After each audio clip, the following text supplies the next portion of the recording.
जय श्री राधे कृष्णा। दोस्तों कैसे हैं आप लोग। दोस्तों श्राद्ध के बाद आती है नवरात्रि। नवरात्रों की पूजा की सामग्री चाहिए तो हमें अभी से ही लिख लेना चाहिए। और मैं आज आपके लिए पूरा वीडियो लेकर आई हूँ। इस वीडियो को आप पूरा वॉच करिए, तभी आपको पता चलेगा कि क्या क्या सामग्री चाहिए, पूजा कैसे की जाती है और कथा कैसे होती है। कथा कौन सी होती है आइए जानते हैं पूरी जानकारी के साथ। तो बने रहिए मेरे साथ, मैं आपको आज पूरा बताती हूँ।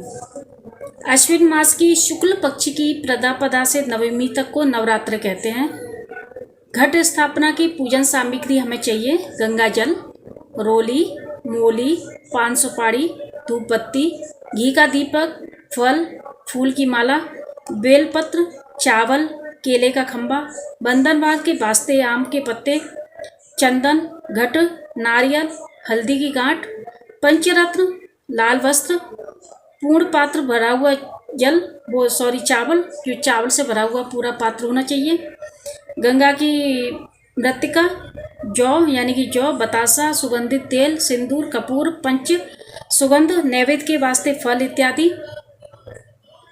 गौमूत्र, गाय का गोबर, गाय का दूध, गाय का दही और गाय का घी, दुर्गा जी की स्वर्ण मूर्ति कोई सी भी चल जाएगी, मिट्टी की मूर्ति भी चल जाएगी। और कुमारी जो आप कन्या पूजन करते हैं उसके लिए भी सामग्री चाहिए हमें। कुमारी कन्याओं के लिए वस्त्र, आभूषण, नैवेद्य आदि। अष्टमी में ज्योति पूजन के वास्ते उपरोक्त सामग्री चाहिए डाब और घृत और गंगा जल। ये तो हमारे तीनों टाइम के लिए वो है। अब आती है विधि। इसकी विधि क्या है। इस व्रत में उपवास या फलाहार आदि का कोई विशेष नियम नहीं है। प्रातःकाल उठ करके स्नान आदि करके मंदिर में जाकर के घर पर या नवरात्रों में दुर्गा जी का ध्यान करें और यह कथा पढ़नी चाहिए। कन्याओं के लिए यह व्रत बहुत ही विशेष फलदायक है। श्री जगदम्बा की कृपा से सब विघ्न दूर होते हैं। कथा के अंत में बारंबार दुर्गा माता तेरी सदा जय हो का उच्चारण करना चाहिए। आइए जानते हैं इसकी कथा कैसे है। बृहस्पति बोले, हे ब्रह्मा जी, आप अत्यंत बुद्धिमान हैं, सर्वशास्त्र हैं और 4 वेदों को जानने वालों में श्रेष्ठ हो। हे प्रभु, कृपा करके मेरा वचन सुनिए। चैत्र, आश्विन और माघ और आषाढ़ की शुक्ल पक्ष में नवरात्र का व्रत और उत्सव क्यों किया जाता है। हे भगवान, इस व्रत का फल क्या है, किस प्रकार करना उचित है और पहले इस व्रत को किसने किया, सुविस्तार से बताइए। बृहस्पति जी का ऐसा प्रश्न सुनकर ब्रह्मा जी कहने लगे, हे बृहस्पति, प्राणियों का हित करने की इच्छा से तुमने बहुत अच्छा प्रश्न किया है। जो मनुष्य मनोरथ पूर्ण करने वाली महादेवी दुर्गा, सूर्य और नारायण का ध्यान करते हुए वे मनुष्य धन्य हैं। यह नवरात्र व्रत संपूर्ण कामनाओं को पूर्ण करने वाला होता है। इसके करने से पुत्र चाहने वाले को पुत्र मिलता है, धन चाहने वाले को धन मिलता है, विद्या चाहने वाले को विद्या मिलती है और सुख चाहने वाले को सुख मिलता है। इस व्रत को करने से रोगी निरोगी हो जाता है और कारागार में पड़ा हुआ मनुष्य बंधन से छूट जाता है। मनुष्य की तमाम विपत्तियां दूर हो जाती हैं और उसके घर में संपूर्ण संपत्तियां आकर उपस्थित हो जाती हैं। बंध्या और काक बंध्या से इस व्रत को करने से पुत्र हो जाता है। जो कि बांझ होती है ना, उनके भी पुत्र हो जाता है।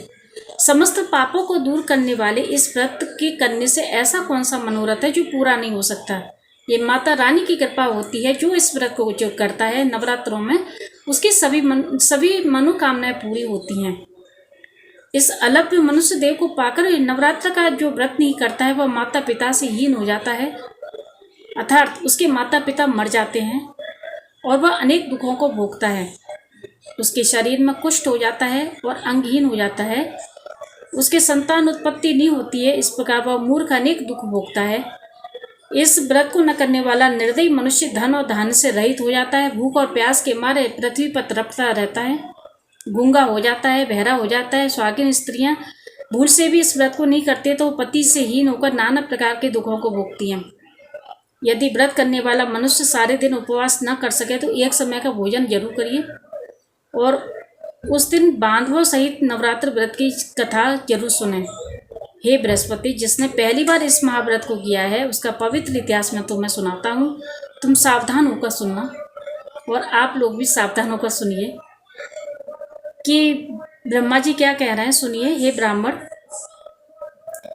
इस प्रकार ब्रह्मा जी के वचन सुनकर बृहस्पति बोले, हे ब्राह्मण, मनुष्यों का कल्याण करने वाले इस व्रत के इतिहास को मेरे लिए कहो, मैं सावधान होकर सुन रहा हूँ। आपकी शरण आई हुए मुझ पर कृपा करो। ब्रह्मा जी बोले, पीठत नाम के मनोहर नगर में एक अनाथ नाम का ब्राह्मण रहता था। वह भगवती दुर्गा का भक्त था, भगवती माता का भक्त था। उसके संपूर्ण सद्गुणों से युक्त मानो ब्रह्मा की सबसे पहली रचना हो ऐसी यथार्थ नाम वाली सुमति नाम की एक अत्यंत सुंदर कन्या पैदा हुई। वह कन्या सुमति अपने घर के बालपन से अपनी सहेलियों के साथ क्रीड़ा करती हुई इस प्रकार बढ़ने लगी जैसे शुक्ल पक्ष में चंद्रमा की कला बढ़ती है। उसका पिता प्रतिदिन दुर्गा की पूजा और होम किया करता था। उस समय वह भी नियम से वहां उपस्थित होती थी। एक दिन वह सुमति अपनी सखियों के साथ खेलने लग गई और भगवती के पूजन में उपस्थित नहीं हुई। उसके पिता को पुत्री की ऐसी असावधानी देखकर क्रोध आया और पुत्री से कहने लगा कि हे पुत्री, दुष्ट पुत्रे, आज प्रभात से तुमने भगवती का पूजन नहीं किया। इस कारण मैं किसी कुष्ठी और दरिद्र मनुष्य के साथ तेरा विवाह करूंगा। इस प्रकार कुपित पिता के वचन सुनकर सुमिति को बड़ा दुख हुआ और पिता से कहने लगी, हे पिताजी, मैं आपकी कन्या हूँ, मैं आपकी सब तरह से आधीन हूँ। जैसी आपकी इच्छा हो वैसा ही करो। रोगी, कुष्ठी अथवा और किसी के साथ जैसी तुम्हारी इच्छा हो मेरा विवाह कर सकते हो। होगा वही जो मेरे भाग्य में होगा। मेरा तो इस पर पूर्ण विश्वास है। ऐसा उनकी बेटी ने कहा। मनुष्य न जाने कितने मनोरथों का चिंतन करता है, पर होता वही है जो भाग्य में विधाता ने लिखा है। जो जैसा करता है उसको फल भी उस प्रकार कर्म के अनुसार ही मिलता है, क्योंकि कर्म करना मनुष्य के अधीन है पर फल देव के अधीन है। जैसे अग्नि में पड़े हुए त्राणय उसको अधिक प्रदीप्त कर देते हैं, उसी तरह अपनी कन्या के ऐसे निर्भयता से कहे गए वचन सुनकर उस ब्राह्मण को अधिक क्रोध आया और उसने अपनी कन्या का विवाह एक कुष्ठी के साथ कर दिया तथा अत्यंत क्रोध होकर पुत्री से कहने लगा, हे जाओ, जल्दी जाओ, अपने कर्म का फल भोगो। देखें केवल भाग्य भरोसे रहकर क्या करती हो। इस प्रकार से कहे हुए पिता के कठिन वचनों को सुनकर सुमिति अपने मन में विचार करने लगी, अहो मेरा बड़ा दुर्भाग्य, जिससे मुझे एक ऐसा पति मिला। इस तरह अपने दुख का विचार करते हुए वह सुमति अपने पति के साथ वन चली गई और भयानक वन में कुशायुक्त उस स्थान पर उन्होंने वह रात बड़े कष्ट से व्यतीत की। उस गरीब बालिका की ऐसी दशा देखकर भगवती पूर्व पुण्य के प्रभाव से प्रकट होकर सुमिति से कहने लगी, हे दीन ब्राह्मणी, मैं तुम पर प्रसन्न हूँ। तुम जो चाहो वरदान मांग सकती हो।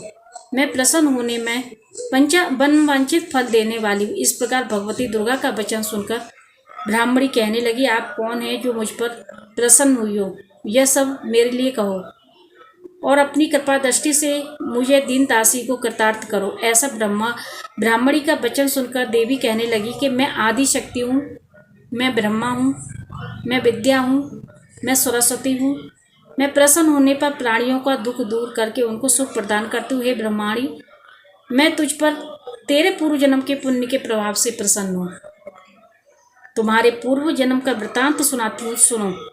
तुम पूर्व जन्म में निषाद यानी कि भील की स्त्री थी और अति पतिव्रता थी। एक दिन तेरे पति निषाद ने चोरी की। चोरी करने के कारण तुम दोनों को सिपाहियों ने पकड़ लिया और ले जाकर जेल खाने में बंद कर दिया। उन लोगों ने तेरे को और तेरे पति को भोजन नहीं दिया। इस प्रकार नवरात्रि के दिनों में तुमने न तो कुछ खाया और न ही जल पिया। इसीलिए 9 दिन तक नवरात्र का व्रत हो गया। हे ब्रह्माणी, उन दिनों में जो व्रत हुआ उस व्रत के प्रभाव से प्रसन्न होकर तुम्हें मनोवांछित वस्तु दे रही हूँ। तुम्हारी जो इच्छा है सो मांगो। इस प्रकार दुर्गा के कहे हुए वचन सुनकर ब्रह्माणी बोली कि अगर आप मुझ पर प्रसन्न है तो हे दुर्गे, आपको प्रणाम करती हूँ। कृपा करके मेरे पति के कोढ़ को दूर करो। देवी कहने लगी, उन दिनों में जो तुमने व्रत किया था उस व्रत के एक दिन का पुण्य अपने पति का कोढ़ दूर होने के लिए अर्पण करो। मेरे प्रभाव से तेरा पति कोढ़ से रहित और सोने के समान शरीर वाला हो जाएगा। ब्रह्मा जी बोले। इस प्रकार देवी का वचन सुनकर वह ब्राह्मणी बहुत प्रसन्न हुई और पति को निरोग करने की इच्छा से ठीक है ऐसे बोली।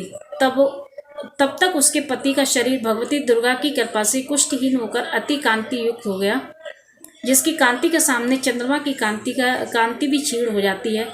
वो ब्राह्मणी पति की मनोहर देह को देखकर देवी को अति पराक्रमी वाली समझकर स्तुति करने लगी। हे दुर्गे, आप दुर्गत को दूर करने वाली, तीनों जगत का संताप भरने वाली, समस्त दुखों को दूर करने वाली, हे माता, आपने मेरे पति को ठीक कर दिया है। रोगी मनुष्य को निरोग करने वाली, प्रसन्न होने पर मनवांछित वस्तु को देने वाली और दुष्ट मनुष्य का नाश करने वाली तुम ही हो। सारे जगत की माता पिता तुम ही हो। हे अम्बे, मुझे अपराध रहित अबला की मेरे पिता ने कुष्ठा के साथ विवाह करके मुझे घर से निकाल दिया। उसकी निकाली हुई पृथ्वी पर घूमने लगी। आपने ही मेरा इस आपत्ति रूपी समुद्र से उद्धार किया। हे देवी, मैं आपको प्रणाम करती हूँ, मुझे दीन की रक्षा करो। ब्रह्मा जी बोले कि हे बृहस्पति, इस प्रकार उस सुमति ने मन से देवी की प्रार्थना करी, स्तुति करी। उससे की हुई स्तुति सुनकर इस देवी को बहुत ही संतोष हुआ और ब्राह्मणी से कहने लगी, हे ब्राह्मणी, तुम्हारे उदालय का नाम का एक अति बुद्धिमान, धनवान, कीर्तिवान, जितेंद्रिय पुत्र शीघ्र होगा। ऐसा कहकर वह देवी उस ब्राह्मणी से फिर कहने लगी, हे ब्राह्मणी, जो कुछ तेरी इच्छा हो वही मनवांछित फल वस्तु मांग सकती है। ऐसा भगवती दुर्गा का वचन सुनकर सुमति बोली, हे भगवती देवी, हे माता दुर्गा, अगर आप मेरे ऊपर प्रसन्न हैं तो कृपा करके मुझे नवरात्रि विधि बताइए। हे दयावती, जिस विधि से नवरात्र करने से आप प्रसन्न होती हैं, उस विधि और उसके फल को मेरे लिए विस्तार से वर्णन करें। इस प्रकार ब्राह्मणी के वचन सुनकर दुर्गा कहने लगी, हे ब्राह्मणी, मैं तुम्हारे लिए संपूर्ण पापों को दूर करने वाली नवरात्र विधि के बताती हूँ, जिसको सुनने से तमाम पापों से छूटकर मोक्ष की प्राप्ति हो जाती है। अश्विन मास के शुक्ल पक्षी की प्रथम से लेकर 9 दिन तक विधिवत पूर्वक व्रत करें। यदि दिनभर व्रत न कर सके तो एक समय का भोजन जरूर करें और वाटिका बनाकर उसको प्रतिदिन जल से सींचें। महाकाली, महालक्ष्मी, महासरस्वती मूर्तियां बनाकर उनकी नित्य विधि सहित पूजा करें। पुष्पों से विधि पूर्वक अर्घ्य दें। बिजौरा के फूल से अर्घ्य देने से रूप की प्राप्ति होती है। जायफल से कीर्ति, दाग से कार्य की सिद्धि होती है। आंवले से सुख और केले से भूषण की प्राप्ति होती है। इस प्रकार फलों की अर्घ्य देकर तथा विधि हवन करें। खांड, घी, गेहूँ, शहद, जौ, तिल, बिंब, नारियल, दाख और कदम, इनसे हवन करें। गेहूँ होम करने से लक्ष्मी की प्राप्ति होती है। खीर व चंपा के पुष्पों से धन और पत्तों से तेज और सुख की प्राप्ति होती है। आंवले से कीर्ति और केले के पुत्र से प्राप्त होता है। केले से पुत्र प्राप्त होता है। कमल से राज सम्मान तथा दाखों से सुख संपत्ति की प्राप्ति होती है। खांड, घी, नारियल, शहद, जौ और तिल, इनसे तथा फलों से होम करने से मनवांछित वस्तु की प्राप्ति होती है। व्रत करने वाला मनुष्य इस विधान से होम करके आचार्य को अत्यंत नम्रता के साथ प्रणाम करे और यज्ञ की सिद्धि के लिए उसे दक्षिणा दे। इस महाव्रत को पहले बताई हुई विधि के अनुसार जो कोई कार्य करता है उसके सभी मनोरथ सिद्ध हो जाते हैं। इसमें तनिक भी संशय नहीं है। इन 9 दिनों में जो कुछ दान आदि दिया जाता है उसका करोड़ों गुना मिलता है।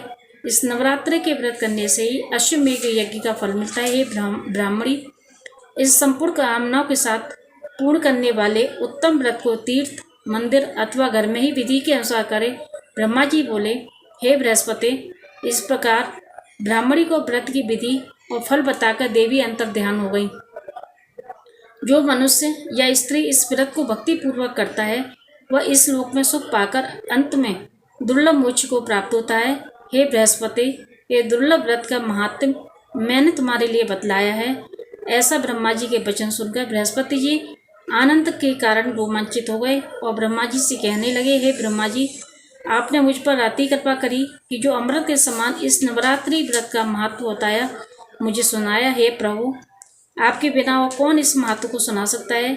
ऐसे बृहस्पति जी के वचन सुनकर ब्रह्मा जी बोले, हे बृहस्पति, तुमने सब प्राणियों का हित करने वाले इस अलौकिक व्रत को पूछा है, इसीलिए तुम धन्य हो। यह भगवती शक्ति संपूर्ण लोगों का पालन करने वाली है। इस महादेवी के प्रभाव को कौन जान सकता है। आइए जानते हैं। माता के 9 दिन कौन कौन सी माता के 9 दिन होते हैं और वो क्या फल देते हैं। अशोक व्रत इस आश्विन मास की शुक्ल। तो दोस्तों, आपको ये मेरा वीडियो कैसा लगा, और नवरात्रि की आपको बहुत बहुत शुभकामनाएं। आने वाली नवरात्रि के लिए आप लोग इस व्रत को जरूर करिए। इस व्रत का बहुत ही प्रभाव होता है। और जय माता दी।